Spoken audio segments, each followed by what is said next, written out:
I hope we're live. We're live. Yeah. It's that awkward thing with live streams is you just don't know when you're live. So we're all sitting here going, are we live? Can we say anything yet? Can we not?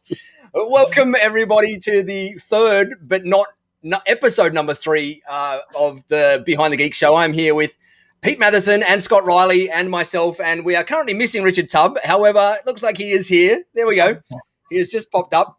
Looks like he might be paused, but we don't know whether we've got audio for him at the moment. Good morning, good evening, good day.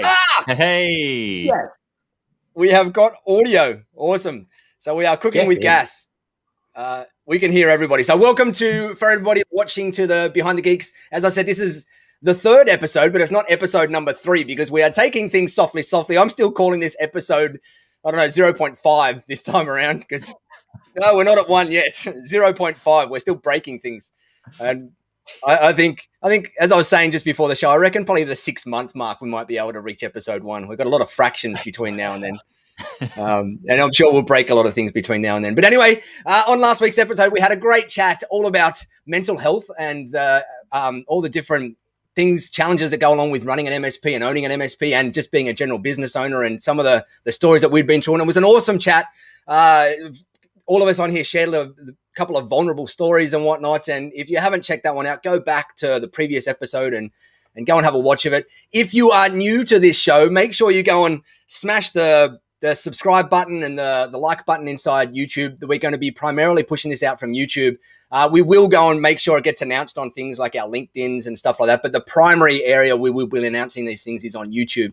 But the format that we go through each week is a little bit of news up front that's relevant to MSPs, and then we deep dive into a particular topic. And all 4 of us on the show have all got a wealth of wisdom and experience in the MSP space from breaking a lot of things and doing things the wrong way and learning a lot of lessons. And so we just jump on this show and we babble on about the lessons that we learned and the mistakes we made and the wins that we had in the hope that it's going to help some others out there either avoid doing the stupid stuff that we all did and learn from some of the wins that we also had out there. So this week's topic, we're going to be diving into finances and money and cash and all that fun stuff that hopefully comes along with running a successful business.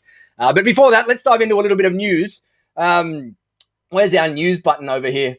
The first thing that we had on the radar to talk about this week that's been popping up in a few conversations is something around Microsoft incentives changing for people that are in the CSP world or reselling Office 365. And Scott, did you want to, you know a little bit about that one. Did you want to dive in slightly and give us a quick rundown of what that means and what conversations you're seeing in the MSP marketplace and whether they're the right type of conversations that you're having out there? Yeah, absolutely. Yeah. So we've seen some new incentive plans come out from October 1st onwards. And so what they're introducing now, and I think this is all kind of gearing up to that new commerce experience that got pushed back from October now to March before it's going to kick in. But I nearly choked. There's some new minimum thresholds. So what they're asking now is that for you to be in the incentives program for an indirect reseller, so for you to get paid that Brucey bonus money, is that you need to be having at least a revenue of $25,000. So that's in the previous 12 months, you have to have sold at least $25,000 worth of licenses. Now, I've seen some friction on that where people have gone, whoa, hold the phone. The previous barrier to entry was only $200, and now it's $25,000. That's a big leap. That's a massive leap. But I've been looking at this, and look, I'll be really candid with anyone who's watching today. We currently do about £12,000, call that about $15,000, right, per month in CSP revenue. It's not a lot. It's not a big part of our business, but that's what we do. Incentives for us are worth about £600. Again, call that about $800 a month. It's not huge, right? It's a day of consulting. It's a day of professional services. It's not a big money spinner for us. So like the friction seems to be, oh my God, Microsoft are kind of, pushing the boundaries here for it to be $25,000 minimum before you get paid any incentives. Well, if you break that down on a 12-month basis, it's like $2,000 a month. It's not a huge amount of licenses that you have to do. And to be honest, it's probably only worth at that stage $200 a month in your pocket if you reach that $25,000 minimum threshold. So actually, if we've got some of the partners saying, hey, this is a hurdle for us to get over, I've got to be honest, if you're under $25,000, trailing revenue on CSP, you're not going to get that much in incentives anyway. And it is Brucey bonus money. But what it makes me think of is that if you are still an MSP who is looking at that bonus money of incentives, the margin that you're making on licenses, and that little bit that we get, those are things that can be taken away at any stage. Microsoft are fully in control of shifting the goalposts, and they do. I remember clearly when we used to do, in one of my previous businesses, we do about 250,000 a month in SPLA revenue and 250,000 a month in CSP. And so incentives each month was a big deal. And they came along and they said, hey, you know what? We're going to chop the incentives in half now. So on SPLA, it's 50-50. You get 50% of it in cash, and the other 50% you have to spend in co-op activities, MDF funds. And now they've done the same with CSP. It's 60% cash, 40% MDF funds. Now for us, that was a big, hang on, you've just taken half our money away each month. But again, we didn't build our business around the margins and the incentives because that's not in your control. So what I urge people to do is, if you are looking at this and saying, hey, that's money that's coming out of my pocket, I think you're looking in the wrong place. I think you've got to be looking at, where can I add value in my stack? What are those managed services I can be, getting real money for? Because that's all the stuff that you use your time and your expertise for, that you don't have an outbound cost to anyone. So this is where you're going to make your money. Yeah. Is there not an overarching gut feeling through lots of MSPs? So I'm hearing it from a lot of different people. I don't know if you recall, was it last year or the year before, where they tried changing the actual incentives, and they removed all of that as well, and they actually took it away and then put it back. Was it a month or two later because of the they got the kickback? Yeah, kind of just feels like Microsoft are trying to screw their partners at the moment. Yeah, I think I don't disagree, if I'm honest. I think the focus is clearly, and I'm a Microsoft fanboy, but I've had to shift from this world where I was a big deal in one of the service providers that I worked for, and I would be meeting Claire Barkley on a face-to-face basis. Hey Claire, how's it going? And now I'm in this tiny little MSP, and we don't matter, right? At this level, we don't matter. But even at that bigger level, there was always a struggle for having the right amount of partner managers to manage the right number of important partners and put the focus there. I think a lot of the changes are positive. If you look at some of the big distributors, they've been printing money on incentives just because they were selling the licenses and distributing them. And so there's had to be a change in the competency side of things, of being a gold or a silver partner, that isn't just financially based. It's got to be based around actual competencies and delivering projects.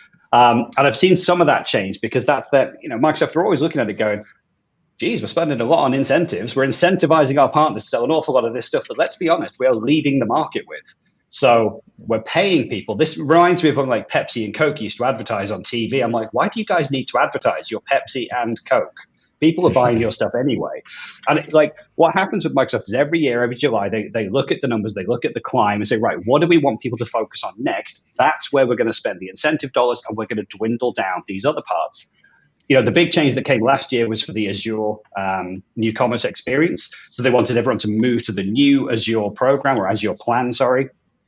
If you are still on the old one, if you've still got customers on the old one, come January, you won't get any incentives on that because you haven't moved to the new experience. Now, the new plan needed you to be a gold partner. And for you to be a gold partner, you have to have $100,000 trailing 12 months. So these things are constantly coming in, and they're pushing the boundaries. Now, I genuinely wish it wasn't related to financial spend.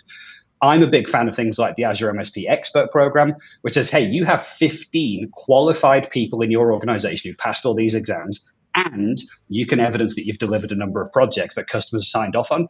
That's the right way for competencies for me. And like I say, I think all these incentives and Brucey bonuses things, they're nice, but that's not how I build my business. Because I know that Microsoft have got one goal, and that is for them to make money. And so I need to make money for my business. Because as a smaller MSP, as a nimble MSP, it feels like all the incentives are very heavily weighed towards the much larger MSPs that can do the turnover and do the business. I remember there was who was it now? I think it was Mimecast. I resold Mimecast over the years, and the incentives you get through are all close 1,000 seats. In instance, and we'll give you some money and put some cash in your pocket. It's like 1,000 seats. I dream of closing 1,000 seat deal. But we get 10s and 20s and 50s, and that's the level we're at. So it does feel like you're kind of being squeezed out the edge. And I think that, like I said, that's that mental shift I had to make. Was we're not a big deal MSP. We're this small, like you say, nimble MSP. We're moving around now. We are growing. but most of this stuff doesn't apply to us. And I can look at it one of two ways. I can stomp my feet and go, hey, it's not fair. I want some of these Brucey bonuses. Or I can look at how I can make money. And that's what we've had to do for the last 2 years, because I've had to go through that same mindset of going, I know that there are partners out there who are friends with the right people in Microsoft and get given like all the really nice Microsoft projects. And it's funded by Microsoft. Here's $50,000 that the customer has to spend. Microsoft are funding the $50,000. And because we're friends, I'm giving it to you. True story, actually happens all the time. And I look at that and go, hey, I could deliver that project. Yeah, but I would love that $50,000 project. I could do that in my sleep, but we don't get that because we're not in the right circles. And here's the thing, when you look at it from a government perspective as well, if you zoom out to looking at governments, the way that they control behavior in their constituencies is via incentivization, like taxes. And so to incentivize like a state or a country that needs more property and more real estate, they will go and give building rebates out there. And it's the same with Microsoft. They're trying to incentivize the right behavior in their partners. And to do that, they have to go out and put in the right incentives, whether that's a tax or whether it's an incentive or a rebate or whatever it is. It's all about controlling mass behavior. And you put in the right incentives, you then control the behavior via the incentive, not via training and education, which we know is the slow road to incentives. Put dollars there, that's going to push behavior and it's going to push people in the right direction. And with taxes, you put the taxes up, everybody screams, right? But it makes behaviors shift. It makes people go and make decisions in there. And that's how governments work, is by figuring out how to make behaviors shift via incentives and taxes out there. The thing about Microsoft, we've been partnering with them for over the last 20 years in one shape or form. Their attitude towards partners waxes and wanes given where phase the moon is in. It's like Pete mentioned it earlier. What was it last year? They made some changes and then there was a massive uproar. There was online petitions, protests, and they rolled it back. So yeah, exactly to what Scott said, it comes to the financial year or whatever, they look and see how they're going to readjust it. They take a knee-jerk reaction, and then things get readjusted after they've heard from the market. So, back when I was using BPOS, the Business Productivity Online Suite, and even before we had hosted, Microsoft still behaved this way towards their partners. So I think it's part and parcel of being a Microsoft partner. That's the first thing. So don't think this is set in stone. It could easily change tomorrow or the day after.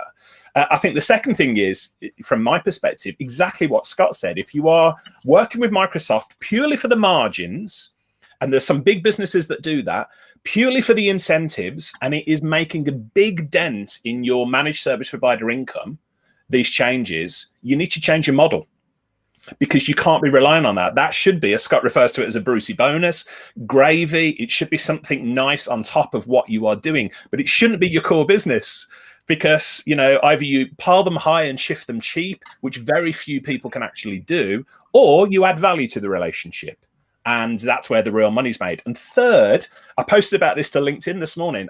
It's amazing how much the IT industry goes in a cyclical sort of motion here. The same thing's happening again and again. Does anybody remember Small Business Server? When that was removed and everybody was like, oh my God, it's the end of the world. What are we going to do? Microsoft have killed my business. No, there was alternatives. There was alternatives then. There's alternatives now. So while everybody talks about Microsoft 365, there's packages out there from OneStack, from CoreTech. There's Linode have got. There's MailDemon. There's all different sorts of products out there. Microsoft is not the only player in town. I know they're the biggest, but they're not the only player. And so if you're really, really pissed off with Microsoft at this point, go and have a look at what else is going on in the market, because there is a lot of stuff. And being an MSP does not equal being a Microsoft partner. They are not, they're compatible, but they are not exclusively what you need to do. There's others out there. I'll get off my soapbox now. I think to sum that whole thing up is, if you're a nimble MSP and you're focusing on incentives and margin that you're making on these things, you're 100% focused on the wrong thing. You've just got to look at that stuff as icing on the cake, the beer money at the end of the year, whatever you happens to be. You've got to make your money, as we've all said, on the service and the value that you add to the stack on the way through. And that sums up the whole conversation. I think just shift your focus elsewhere. If you are worrying about that stuff, worry about something else. Worry about how you're going to build a better stack or build a better offering or figure out a way to add some business process value to your clients instead. Let's end our rant on that one, because I think we all very well agree on that one. The other one in here in the news items that I had in here, and I actually don't have a very specific piece of news that I've seen about this, but it's just I am seeing it more and more and more, and it's either my confirmation bias or it's real. But I'm seeing loads of MSPs signing far more deals than they've ever signed in the past throughout the US, Australia, the UK, especially inside our tribe, and I'm seeing it as a shifting in the marketplace of people, or in the environment at the moment, of people coming back and buying more. And so my bit of news there is that the market is moving. The MSP market is moving. Deals are being closed, and big deals are being closed, and awesome deals are being closed. And these really well-structured deals are being closed every single day at the moment. And they're closing quick and fast, and people are signing on to the managed service agreement plans like crazy at the moment. So I don't know if you guys are seeing that at all in the people that you're working with, but I'm seeing this momentum build of just lots and lots and lots of good movement from the MSPs that are out there and actually putting in the work to go and prospect and do some marketing and get some sales happening and whatnot. They're really getting results really well and really quickly and really good deals. I'm hearing nimble MSPs closing $10,000, $12,000, $15,000 per month managed service agreement deals fairly regularly, which is awesome. I love seeing it. I don't know what you guys are seeing. I think you're absolutely right. It's amazing. And what's interesting is I had a couple of conversations recently with some investors, and they were saying, hey, do you think, like, because we've had like the global pandemic and there was this big shift of everybody needing MSPs really quickly to, enable remote working and all that kind of stuff. Oh, sorry, I'm dying. And then like following on from that, I'll be back. He's so excited that he's choked. Technical issues. I've dropped out. Pete's dropped out before. Now Scott's human computer is failing him. So yeah. You need to reboot your audio input. I do. It's wow. Yeah, man flu. Oh. Where was I? So they were saying, look, the MSP world has just gone through this huge influx of work thanks to the pandemic. And then even again, just subtly after that, everyone was kind of doing that. Did we move everything too quickly? Let's check out the security. Let's make sure, all our data's safe and we're really happy. Is it going to slow down? Are you seeing a slowdown? Because we're thinking of investing in some MSPs, and we're thinking of, buying those up to create a portfolio. Thank you. I could do with a reboot. Do we think it's going to slow down? And I'm like, no, everything that we're seeing from the partners that we work with tell me that it's actually accelerating. We had a bit of a slowdown over the summer holidays, as you'd expect. It kind of work was in, and then July and August, maybe it's the winter holidays, Nigel, but July and August, it kind of calmed down. But we still had work in the pot. But now the hopper is just filling right back up. And again, we primarily work with other MSPs. So it's those guys that are super busy that are then saying, hey, we need some help or some extra hands. Can you do? It's really exciting. And I'm just really, I'm so happy to see.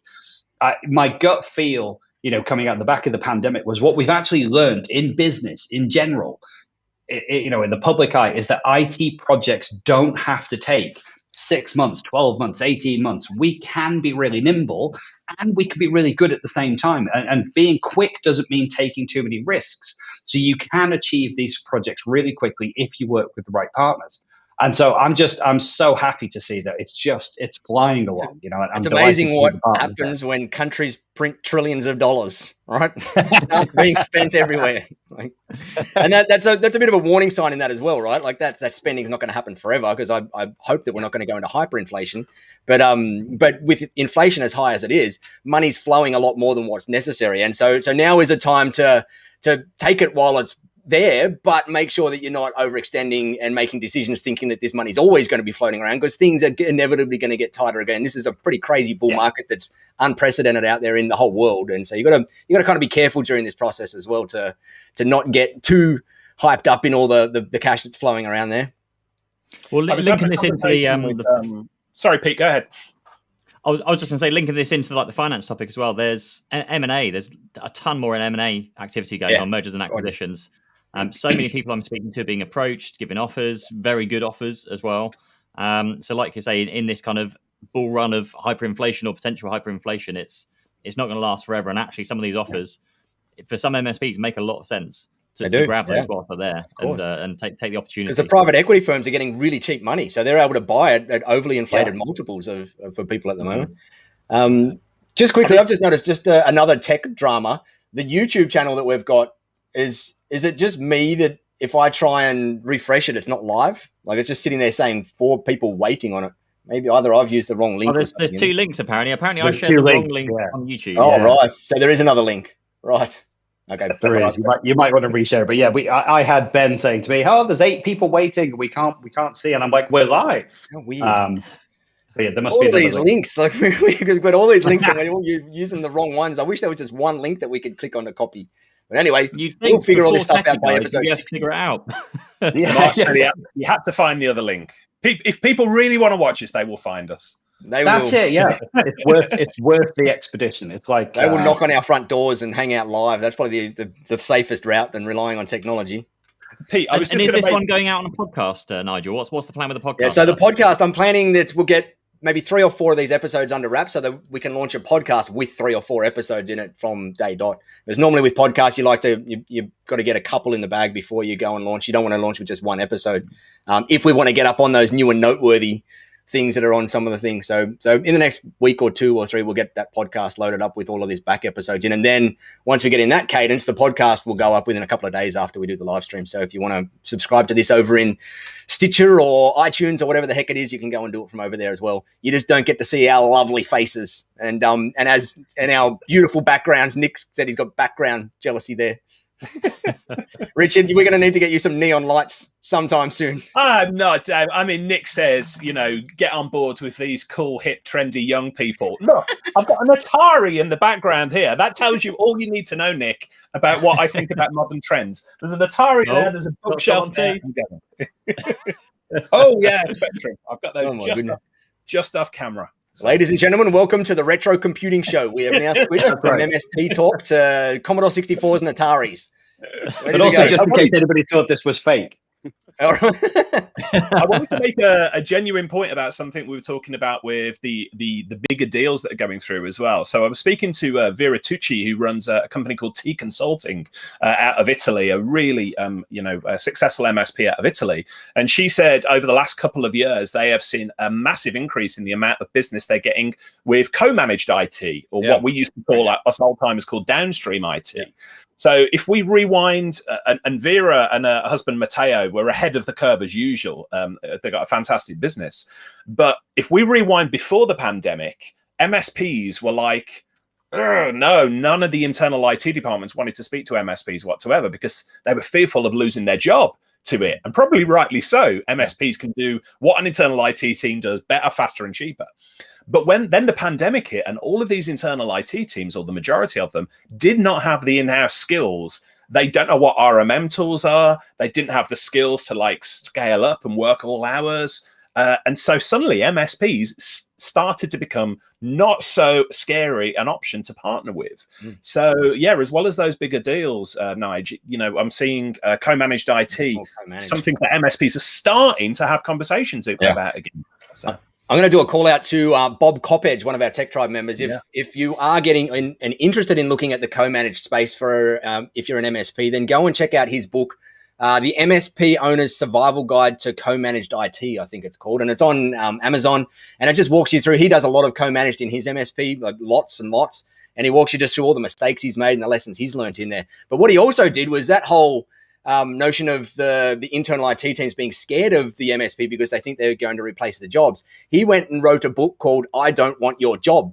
That's exactly the whole purpose of it, is for an MSP to take it out to these people that they're trying to close a deal with and say, hey, we're not here to replace you guys. We're here to augment you guys. And this little book here that serves as a little marketing piece and a positioning piece goes into pretty short detail, but quick. It's a tiny little read to just help them feel comfortable that these people are coming in to partner with us, not to go and replace our jobs. And that co-managed, I think I saw Nick on the call here. I know he's got a number of co-managed deals out here in Australia. And again, it's another one that I'm seeing, I'm pretty bullish on, and I'm seeing it pop up left, right, and center in the marketplace, is those mid-tier companies, not the SMBs. SMBs, or the S of the SMBs, are typically outsourced completely to a managed service provider because they don't have the budget at all for internal IT. But when they're in that 100 to 300 seat space, maybe 500 seat space, that work together, that co-managed IT, is such an awesome relationship because the MSP can bring all these amazing channel-only tools that the company can't get access to themselves, and the escalation support and all of this SLA stuff that the internal company can't get to. And they can just deal with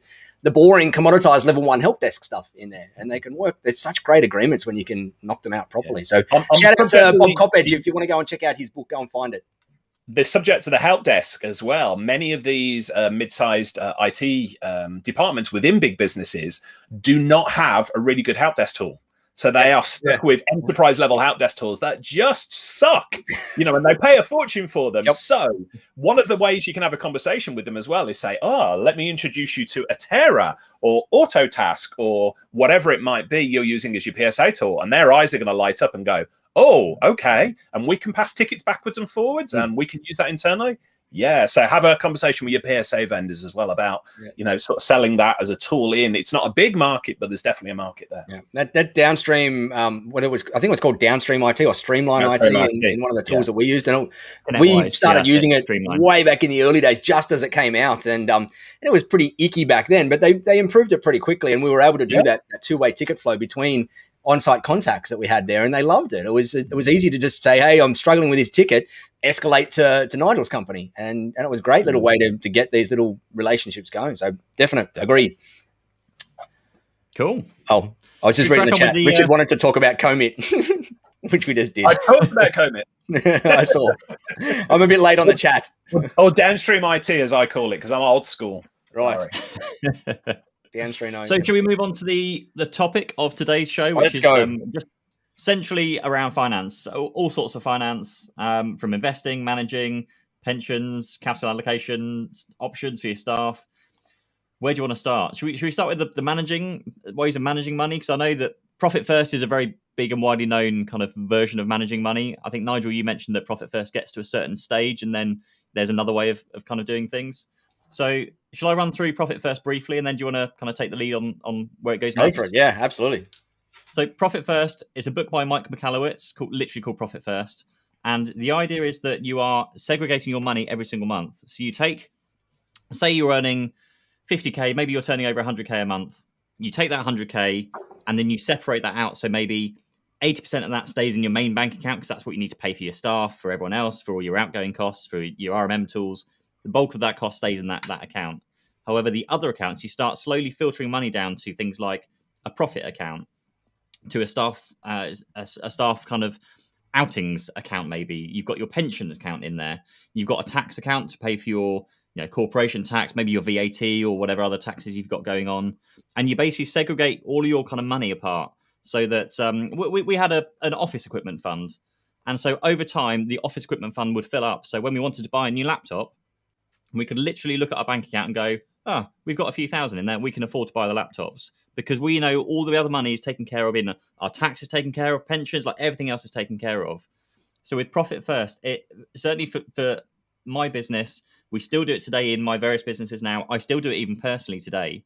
It's fantastic because it's taking a little bit out of what you're earning every single month and putting it away for a rainy day. And then when you need it, it's all there for you. You don't have to second guess it. Because before we were doing Profit First, it was very much one bank account.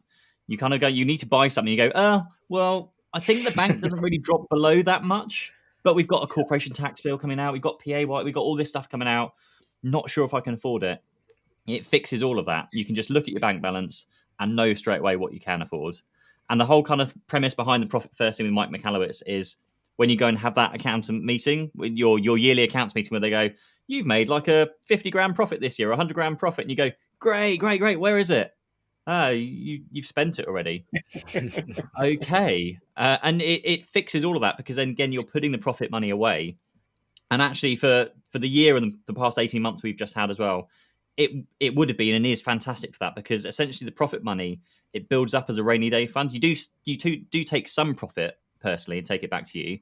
But actually, lots of that stays within the business to build that rainy day fund. So if you have a quiet month or COVID 2022 hits, whatever it is, then you've got the money saved there so you can survive for at least a few months to reduce, cover your overheads, cover your staff and whatever you can do. So that works. And I found that works really, really well. I'm interested to know what Nigel's opinion, because I feel like it can scale. But I think you have a different opinion. So let me know more. I love Profit First. And we used to do a bit of it in our MSP. But what I find generally is you get to a point where you do then have to really understand a P&L and a balance sheet and a cash flow statement you get to a point in business where those things do really make a lot more sense than the profit first side. And so when you're like 5 mil or you're 10 mil or you've got a much higher cost of goods or whatever, you start to really understand and analyze your P&L. And all of that data is actually on a P&L and a balance sheet as well. You just got to know how to lay it out properly in there. And then you can manage that system and scale it again without the overhead of having to have all these different bank accounts managing it. And so I'm all for, I think, most businesses up to, and I'm going to throw a number at the wall here, but up to kind of the 3 to 5 mil mark, it can work incredibly well. And that's where to do it. Once you get over that, then you'll start going, I kind of need a little bit more data than this.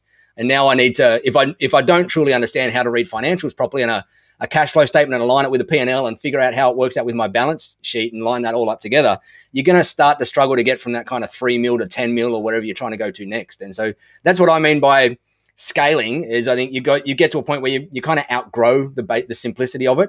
But that's not to say that you still can't use most of the principles, because the underlying part of it is, like, as you said, Pete, it's the thinking that the profit is first, like that philosophy. That's the really important part of it.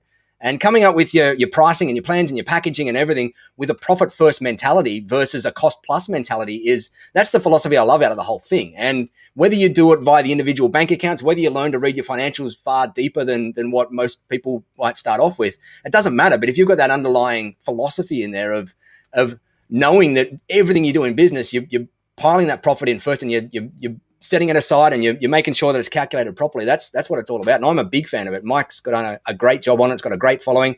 I know he was on your podcast, Richard. You and I hung out with him over in Santa Barbara. You and I were together in Santa Barbara, weren't we, Nigel? And I actually, really weird one, Mike and I actually lay on my bed in the hotel room and did the podcast together. So that was a good one. That was just as you were vomiting everywhere too, wasn't it? And then afterwards, it was nothing to do with Mike. But profit first, for anybody not familiar with it, if you come from a working class background like I do, you might remember your mom and dad doing finances using the envelope system. Yes. So dad came home with the money, gave the salary across, mom put it into different envelope. I'm being really old school about this again.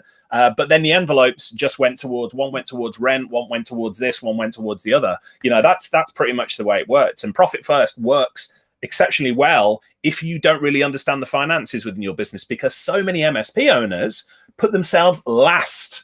Yes, so they pay all the bills, they invest, they don't worry about chasing clients for bills. And then you speak to them, you say, well, how much money are you making this year? And they're like, next to nothing. Yeah. Profit first is about what it says on the label. Profit first, not only being profitable, but making sure you get paid and you're running a sustainable business. So did a podcast interview with Mike McCallowitz, really, really smart guy. And just a big fan of the profit first methodology. Yeah, you're just sharing a spreadsheet then, Pete. That's one of your... This is just basically a quick sample of, obviously, for those of you that are listening, you won't be able to see what I'm sharing. But essentially, this just gives you an idea that you got 50K coming through your business every single month. If you divvy that up between all the various accounts, well, now all of a sudden you have a marketing budget. This is something I started doing. Was I didn't have a marketing budget. Well, just start taking 1% of your monthly turnover. That's your marketing budget. Similarly, with staff bonuses, office equipment, pension account, it just starts putting this small amount away to save up for it. And the thing with tax, that's beautiful. Like if you get to the end of your year, you get the tax bill come through, and you go, "Cool, I've got it all saved up already. It's not a problem." Whereas the number of people I come across that get stung with the tax bill because they don't realise how much it's going to be, and then have to go and find the money or find a deferred payment method, and it just makes so much more sense. The question, it's Parkinson's law, right? It's as things just always take up the amount of, like, if we don't have those systems in place to allocate that stuff, it will go somewhere else. It's like when we allocate our time. If we don't fill up our time completely, it gets filled up by other things out there. And one side note of that is that when you understand the figures properly, you can actually be more generous in other areas. So you can be more generous with your staff. What we found was we'd always made a commitment to give to charity, to give to local charities and to donate to non-profits. And when we looked at what we were actually giving and feeling generous about it against what we were actually making, we were like, holy cow, we can give a lot more. So we consistently give 1.5% of our turnover now as, donations to charity. So it's not just about helping you make more profit. It's what you can do with that money as well. And the thing is, it's all of that stuff, like the budgeting and everything, is all stuff that a small business owner should do anyway. The profit first process just simplifies the process of it. Creating a budget based on actuals and forecasted on a P&L is something that every business owner should be able to do. And it's one of the things that I'm a firm believer that everyone that's before they start a business should go through basic financial fundamentals just to understand what is a cash flow statement, what is a P&L, what is a balance sheet, and how do I roll out a budget. And Profit First is a very, very, very simple way to help you get started on that budgeting journey and dip your toes in the water of it. So, question here. For those MSPs who are saving, you've got a little pot of money in there. Would you invest it in something? Or would you just keep it there in cash? NFTs. Well, this is the question. Like, I know quite a few MSPs, and actually I joked about this in my younger years of I should just take all my savings and chuck it in Bitcoin. Right. I'd be a very wealthy man right now if I did. But I know a lot of MSPs that are, and they've actually taken their savings, sat in the business, and put it into cryptocurrency and in other things. And property, of course, is a probably more common one. You buy your offices you're in, maybe create a pension fund and invest it through that, so you can earn that, and that's like a retirement fund for you. But what are your thoughts about kind of taking that money that's safe and sat there for the rainy day versus investing it into obviously potentially risky things? I think every person's got their spot where they're comfortable with how much money's in their company bank account. Like that spot of if crap hit the fan, how much money do I really need to sit around? And often it's not as much as what people think. I hear some MSPs where I speak to them and they go, I've kind of got a year's worth of expenses sitting in the bank account for a rainy day. And I go, well, do you really need that much? Is that a really good allocation of your capital? Because the reality is, what's going to happen in your business for you to go from whatever your revenue is now to zero for a 12-month period? Like whatever that is, that's got to be pretty drastic. And so you're probably poorly allocating your capital there. You've probably got too much sitting in a bank account doing nothing because you're not earning any interest on it at the moment. You could be going and deploying it elsewhere into something personal. You might go and take it out of the business to go and do some personal investment, or there's a lot of companies nowadays, especially bigger companies nowadays, are starting to put these alternative investment methods onto their treasury and onto their balance sheet. Things like there's tons of services now that allow you to hold Bitcoin on your company's balance sheet pretty easily. And it's risky to a degree, but so's holding cash in a bank account when you've got inflation levels that we've got at the moment. That's also risky. And so to me, I think every person out there's got to figure out where they're comfortable and figure out where that line is drawn. And as I said, it's often less than what you believe it is. We've all trying to think about the worst case out there, but what's the worst case that you're not going to have any revenue for 12 months? Like the chances of that happening are so ridiculous. I mean, we might have a 30% drop or a 40. Sorry, what was that, Pete? If last year didn't do it to you, then it's probably very unlikely it's going to happen. Yeah, correct. And what happened last year, right? Like MSPs, we're pretty protected from it. But even, and obviously we're talking to MSPs on this show, so we're heavily weighted towards that. But most MSPs, I don't think I ever heard of any that dropped more than 20%, 20 to 30% out there. There's probably a few outliers that went a little bit more than that. But there was a ton of MSPs that went 30% in the opposite direction, like in the positive direction out there. So if you think about it, they've dropped 30% of revenue. Depending on what size they are, that's revenue. Then you've only got the net or the gross and the net that you're taking out of that. There's not a lot that they've dropped out of there, and you don't need this massive war chest of money sitting in your company to offset. We find a middle ground about it. So I would always recommend sort of keeping 3 months in an easy access account. Nowadays, you're not going to get, but if you're banking in the UK, you've got somebody like Starling or Monzo. You can have spaces.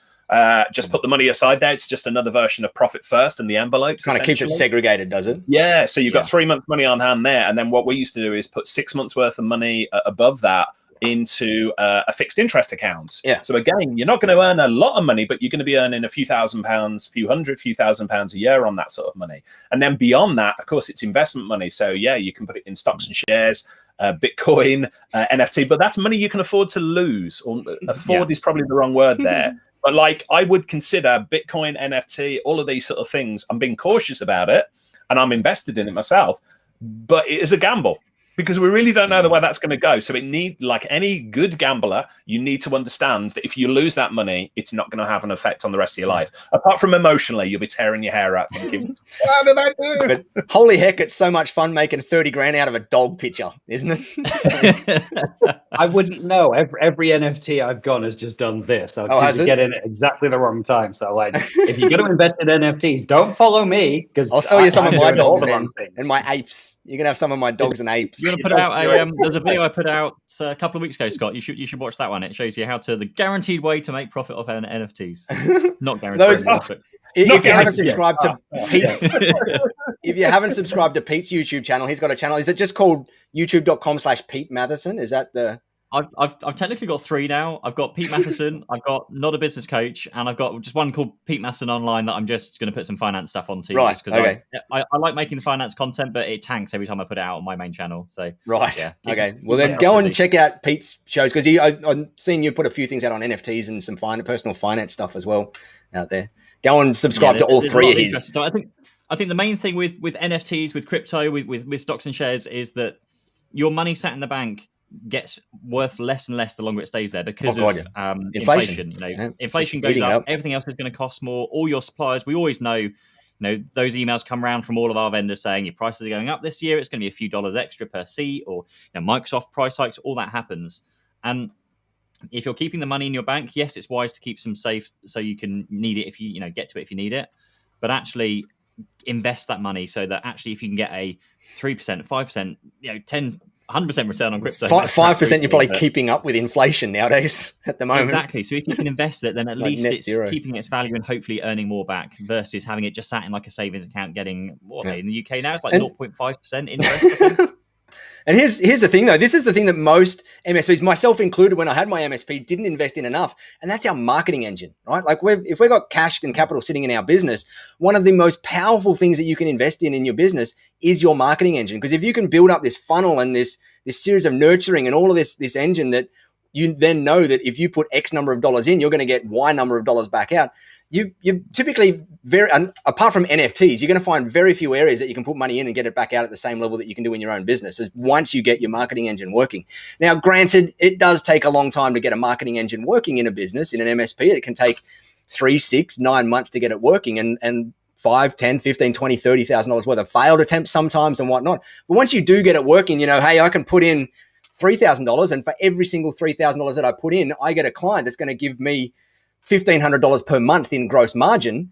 Then you're not going to get that stuff sitting in a bank. You're not going to get it sitting in anything apart from NFTs. You is about the only thing that's competitive to it. But that's a thing that a lot of people miss, is that they start to hoard it too much and go, well, I'm not going to focus on my marketing because I kind of want to hoard all this thing. And they're not building this growth engine in a business. And a growth engine in a business is such a powerful thing, not only for the business to grow, but also for your own mind to put yourself at ease. If you know that you've got this little engine that every single time you need to grow, you throw some dollars into it and it spits out clients in return, that is such a comfortable place to be in business. And it takes some time to get there. It took me years to get there because I'm a bit slow and made a few too many mistakes along the way. But once I got there, this entire business weight came off my shoulders. I'm now at this point where it's easy for me to print money nowadays because I know how to build a marketing engine inside a business, and I know that I can get it to a point where the certain number of dollars I throw at it's going to return back to me in a certain number of time. And in the Tech Tribe, we can do that within a month now.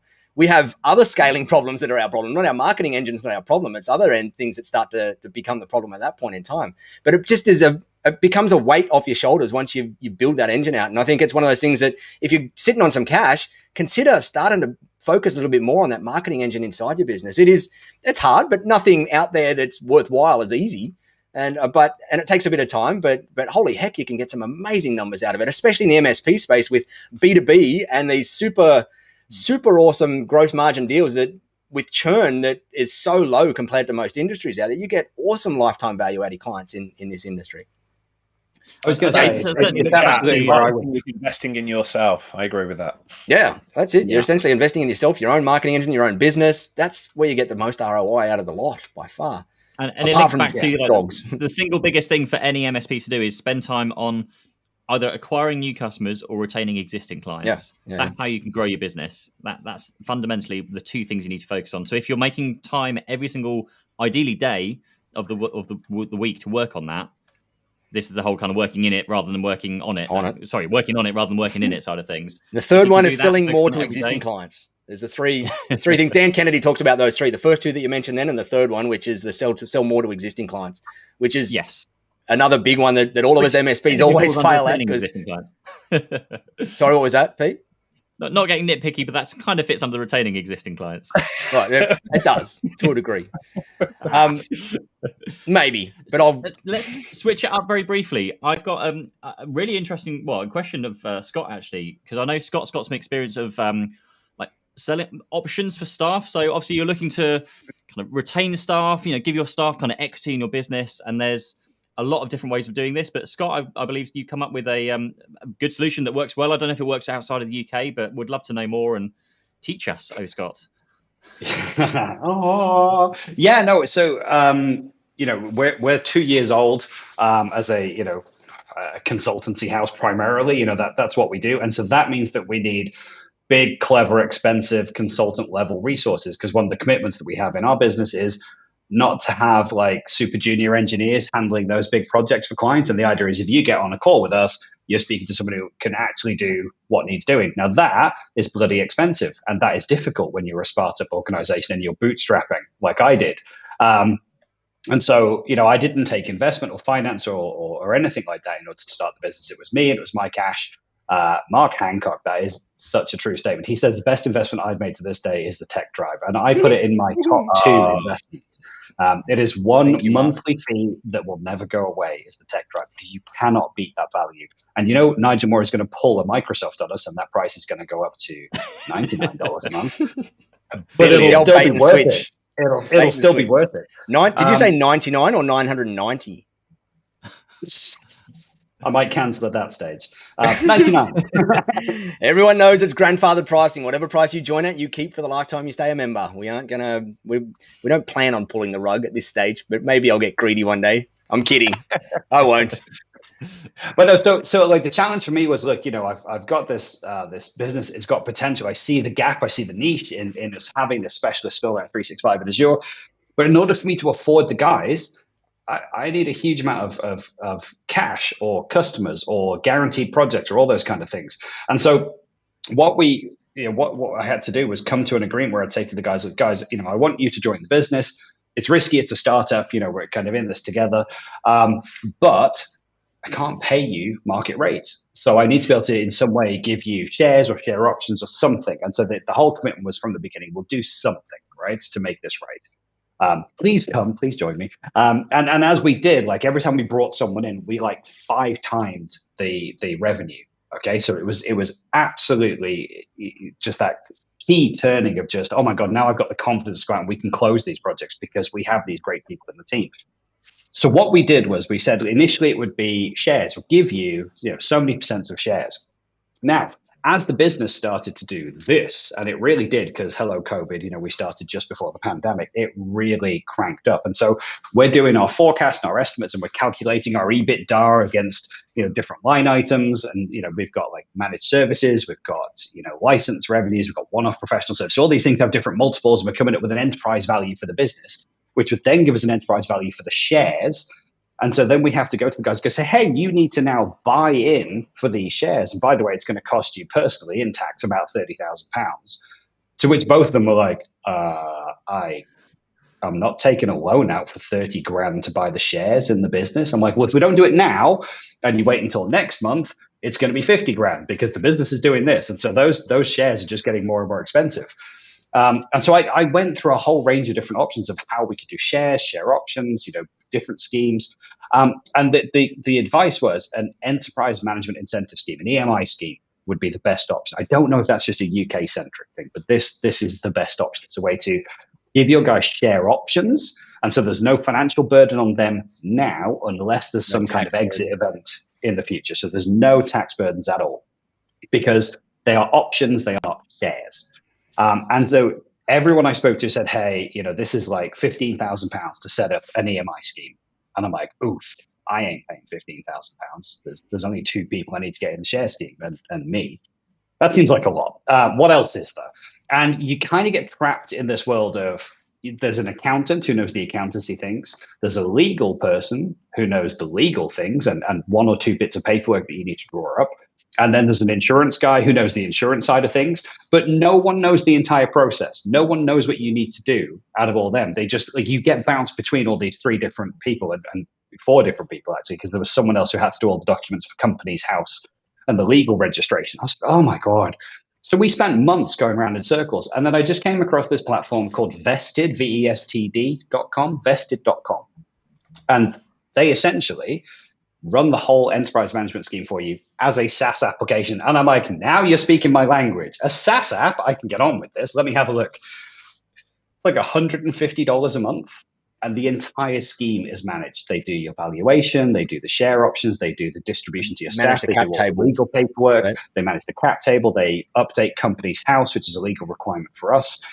They do everything. The agreements are all in there. You do the whole thing in the platform. I saw cap table up on the screen. Super duper simple to do. And like the best part of it is there's just a flow chart that just goes, you're here. Your next step is this one, this one, this one, this one, this one, and then you're done. And I'm like, wow, it's refreshing to see the whole process laid out. And, you know, yeah, in the long run, it might cost us a little bit more than doing it individually with, you know, with the individual people.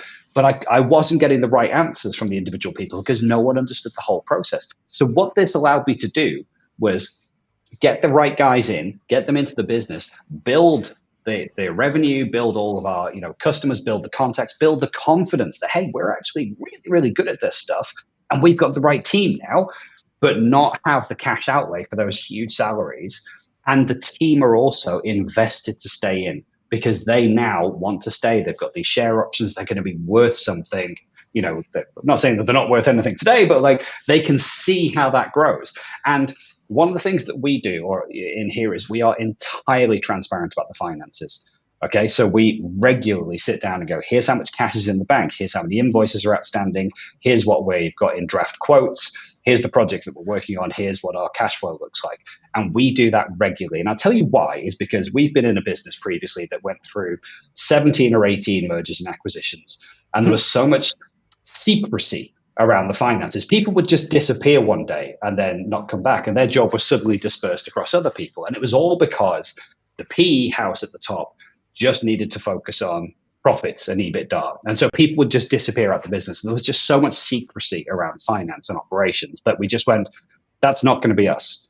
So from day one, we've been transparent. We run profit first. It's been life-changing for me because I was one of those owner, what do you call it, like a player manager, I guess. And I'm running the business going, hey, you know, we'll get to the end of the year and then I'll probably take a dividend because, you know, we'll have all this money by then. And as you go through, you're like every month, you're like, there's no money. We keep spending the money that we get. And so to get profit first and go, right now, we put money aside so that Papa can get paid. That really works. It made a huge difference. But now, so this vested platform, the share option platform, it's a really nice way of getting you guys incentivized, bringing in high quality talent. And I do mean high quality. This business isn't about me. It's about the team that we have. And they are amazing. They are the guys that make the stuff work. And for me to be able to pay them the right way and incentivize them the right way all came down to us working with Vested. And I know this sounds like a shill or an advert for Vested. I don't get anything or make anything from these guys. I can just tell you that it's something that's really worked for me as a kind of nimble startup MSP that's been going for just 2 years in September. It was the great way for us to do this. With it over there, and it might be different over there to it here, but did the company have to loan them the amounts to buy in, or did you gift them the amounts to buy in? No, so that's how it would have been if it was shares. We would have, I was gifting them the shares, but they still had the tax. You gifted them the options too, though, because normally options still come at a strike price on them or a price on an option. But did you? Yeah. So the way that we've done the options is I've gifted the options because of that salary compromise that they've accepted, and they've both taken pay cuts, right, to join the business, right. But they've got the share options, and they attract those share options every month for the first 3 years. You've got a cliff and a vesting schedule in there for it as well. Yeah, exactly. Yeah. So now the other thing is, like, if at any point there's an exit event, someone comes along and just buys up Cloud Nexus, then they immediately vest, and so they are protected in that way as well. Right. Okay. But yeah, so this thing just accrues over the first 3 years, and then they've got all of their share options after that 3 years, and then it's whenever there's something happens with the business, that's when they will get And they didn't have to pay any tax on receiving those options then. No. So the only tax that's payable is if there's an exit event, and those shares are essentially those share options are that's in the UK that's Yeah, exactly. That's good. It's been so needed for so darn long. Because giving employees shares or options, there's been a taxable event out here in Australia. And I think we've got ESOPs now, the Employee Share Ownership Program or whatever, that has done something similar. I haven't looked at it intrinsically, but I think it's something similar where you don't get the tax on the option anymore out there, or it's taxed at the other end of the event, at the exit end of the event. So your staff don't have all these horrible upfront tax things, which are just ridiculous for incentivization. Essentially, EMI is over here in the UK. Oh, sorry. No, go. I was going to say, so EMIs essentially here in the UK is essentially just a promise. You're promising to buy shares today at today's price, but you can buy them in future. So you can sign everything today, and in 5 years' time you can buy them, but you can buy them at today's price. Just a standard option contract. Yeah, exactly. Yeah. So you then choose whether or not you want to exercise that in 5 years' time when those options open up to you. That's awesome. Are you? But so the whole reason vested was good there was just because it managed the entire process end to end. And once you start getting more people on the team as well, there's just cap table management of moving things in and out, and that vesting thing is it's very onerous work. It's horrible work. And and this is just real simple now. Yeah, right. Awesome. I have seen a few recently out there that do it. What I'm really excited for is the day when blockchain merges with that, and the whole lot is done on public blockchains, and you see the whole equity management based on whether it's NFTs or tokens or a blockchain thing underneath that whole thing will be awesome, because it's all a public ledger then, and it makes the process. And at that point in time, I suspect we'll get to the point where liquidity will be available as well, and so you'll be able to list some of these small cap companies on small scale offering boards somewhere, so you'll be able to have some liquidity to those shares as well. Before waiting for the big exit event, which is going to be awesome for kind of those smaller companies that can't afford to get up on a NASDAQ or an ASX or whatever, the London Stock Exchange or whatever. You'll be able to have all those little liquidity places out there. And I'm sure there's going to be a bunch of process that the government's put over that to try and protect everybody's interest in there. But hopefully it's going to be a whole lot easier than the true public markets out there. It'll be interesting. Totally. Peter, you using that in yours as well? Have you been giving out any equity to your team in your new venture? Oh, someone's gone mute. Hang on. Oh, no, he's there. Hang on. Oh. What about you? No, Richard, you work with mostly contractors though, don't you? So you're I want to give a shout out for anybody in the UK though. I know we've got a lot of UK audience. There's a chap called Adam Morris down in the southwest. Used to run an MSP Avagio. He exited that business last year, I think it was, and he's actually running a business that helps MSPs with their financial decisions, understanding how to get the books in order and to do all of to benchmark yourself. So Adam Morris, if you find him on LinkedIn, is a really good guy good resource for UK people watching. Cool. Can you hear me now? Oh, we do. He's back. I was just saying. Sorry, what was the question? I had to swap my chargers around because my laptop was running out of battery. Oh, right. Oh, good. Have you looked at any giving staff options and incentives in your business, or did you do that in your MSP at all? We didn't in ours out here, but did you in yours? So we had an EMI scheme before, did you? in this new scheme at the moment, I basically we're contractors. Everyone's contractors as well. Like when Richard and myself are all pretty much contractors now. But, I like it that way. It's a lot easier. It is. It is. Employees are such a no. We won't go down that road. There is absolute benefits to keeping a valuable resource. You were going to say. Yes, what Scott said. That's exactly what I was going to say. It is. So I'm going to move on very briefly, just because I'm aware of time at the moment. I just wanted to very quickly touch on pensions, mainly because certainly I know when I was running my MSP, you're forced here in the UK to offer pensions to your staff as a pension scheme. But lots of business owners forget to actually sort themselves out and have a pension for themselves. So 100%, if you can do profit first, then have a pension account. Make sure you're putting money aside, but do make sure you are putting money into a pension as a business director or a business owner. It's one of those things. It's a great place to get some tax-free savings. It reduces your corporation tax over here as well by putting money into your pension. So just a really quick pointer, make sure you are taking care of your own self and having pension. And that's our equivalent.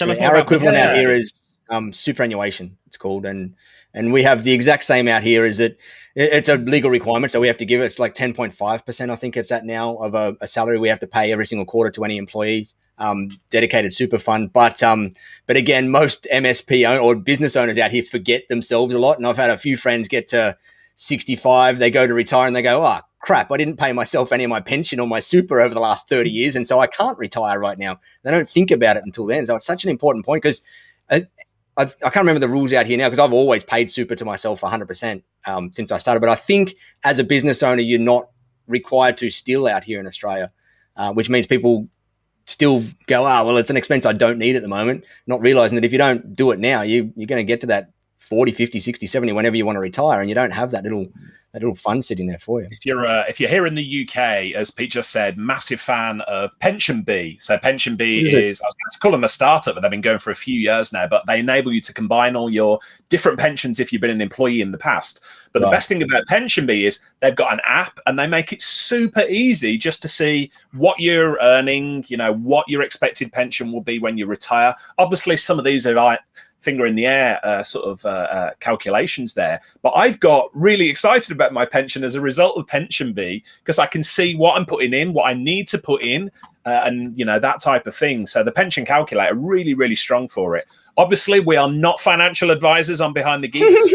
We do not give financial advice. Our advice is worth what you've paid for it, which is absolutely nothing. So if you listen to me, I'll tell you to put it all into dogs and apes. Dogs and NFT. In that note, we run what's called a self-managed super fund out here in Australia, where we take our pension control into our own hands, and we had to go set up trusts and separate corporate structures to manage our own superannuation. And we took all our money out of the pension funds that it was in a couple of years ago. And in that time, we used to get they used to make us about 5% when it's net of all their fees in the super funds each year, and we were in that for many years. And I think so far in the last 2 years, we're up 400% by putting it under our control. And that's because we put a little bit of it in the crypto market in there with a bit of risk, and that went a little bit crazy. You bought some NFTs through that as well. Not through the super fund. Only crypto through the super fund. Not yet. Maybe. We've got out here, the super funds are pretty strict on legal requirements of reporting different things. And so you can only use very certain exchanges to buy your stuff through that have the proper statements in there that an auditor will sign off on, because you have to get yearly audited and signed off on it. And you probably could put some NFTs through a super fund, but you're going to struggle to find an auditor that's going to sign off on it properly. Whereas crypto, it's pretty easy. There's a few exchanges out here that are completely SMSF compliant, and you can put them in. You just got to figure out how...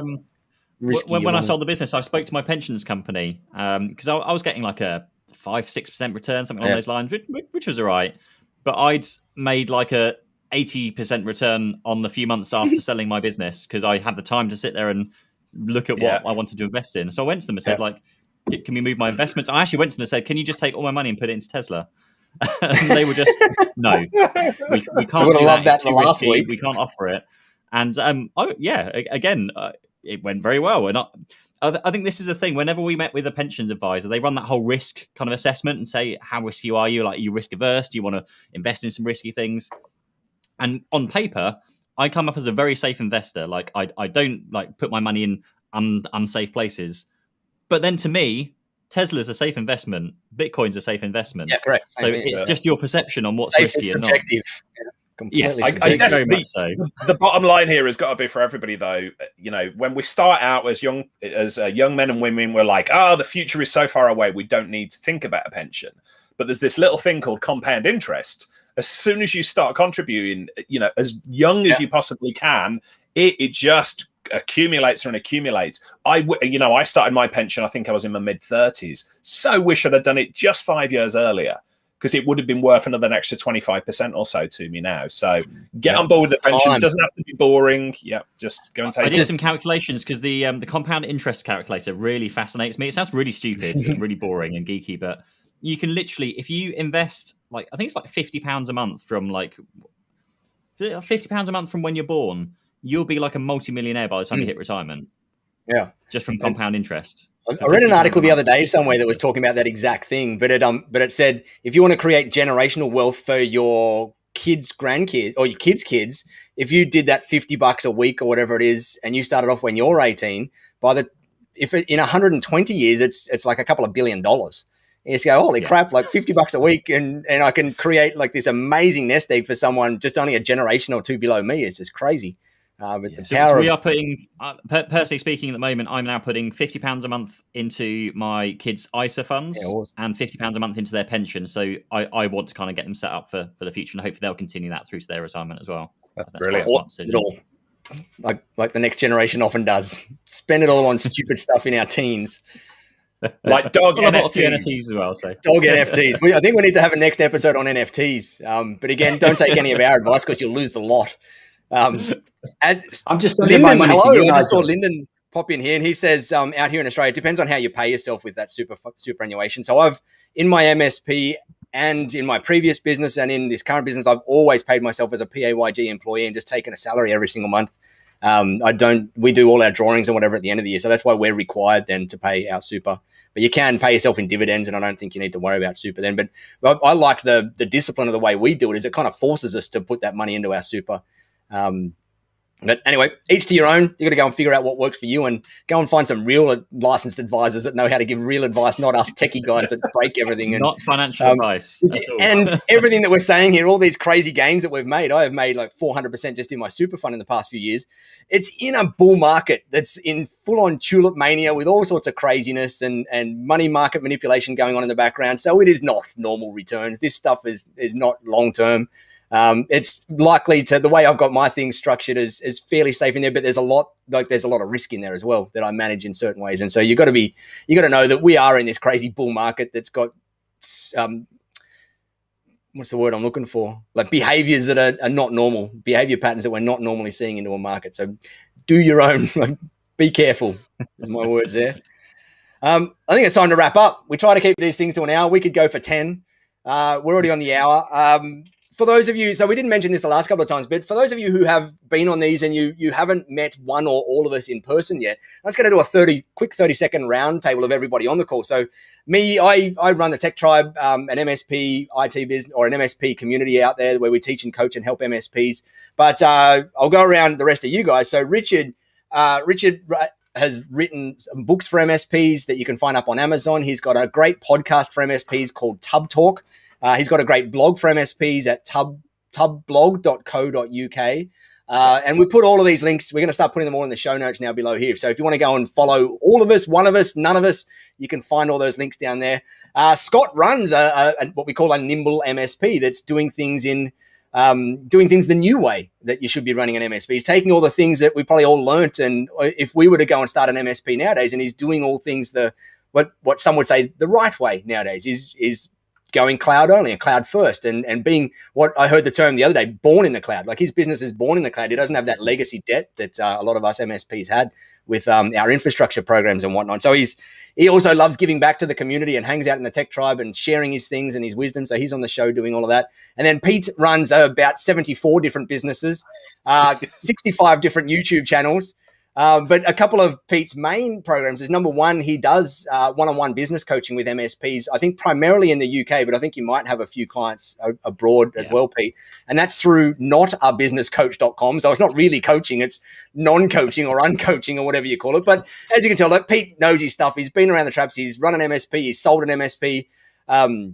And he's helping MSPs learn from those mistakes as well in this one-on-one basis and having some great testimonials out there. And then he's also got some YouTube channels, which is your other primary areas of focus. So the links to the show notes will be, if you're watching this on YouTube, they'll be in the description somewhere below.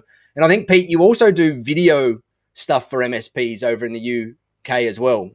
You've got an interest in the video space for MSPs as well. One of those 400 businesses is just basically a video marketing agency. So if there are any MSPs or even vendors that need some help with their video, then that's what we're here for. Right, awesome. And Richard as well. Back to you, Richard. I know there's another thing that you offer, and that's Rent Richard's Brain.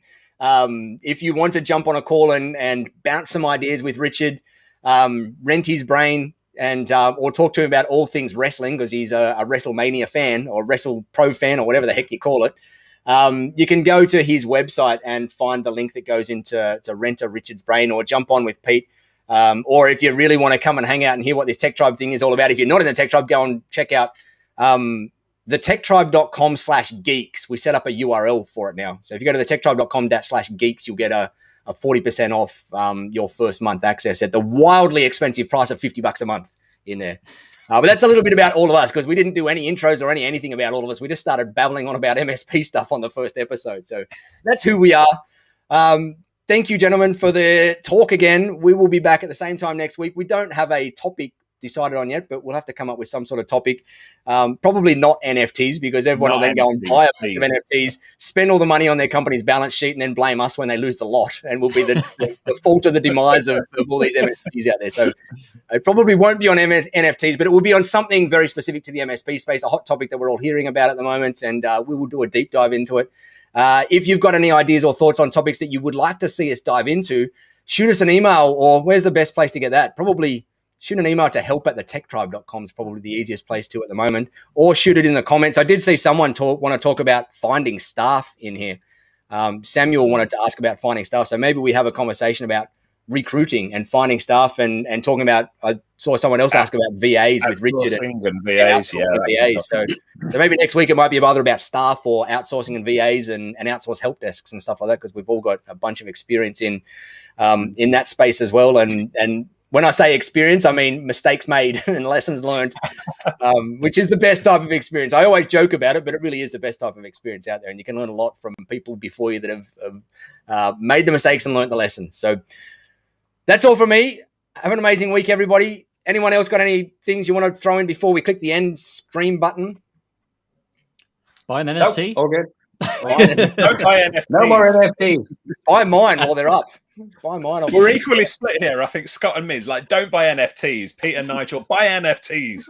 Only because I've lost money. That's all. I'm just sour grapes. Yeah. And that's I'm why going to be playing with this. If you could see this, I'm playing with this week. It's the Surface Duo number 2. So I'll be playing with that this week. You have to. I'll let you know if it's any good. Very good. All right, guys and gals, thank you for joining us. I'm going to click the end stream button. Have an awesome week, and we will see you at the same time, same place next week. Bye for now. Thanks so much.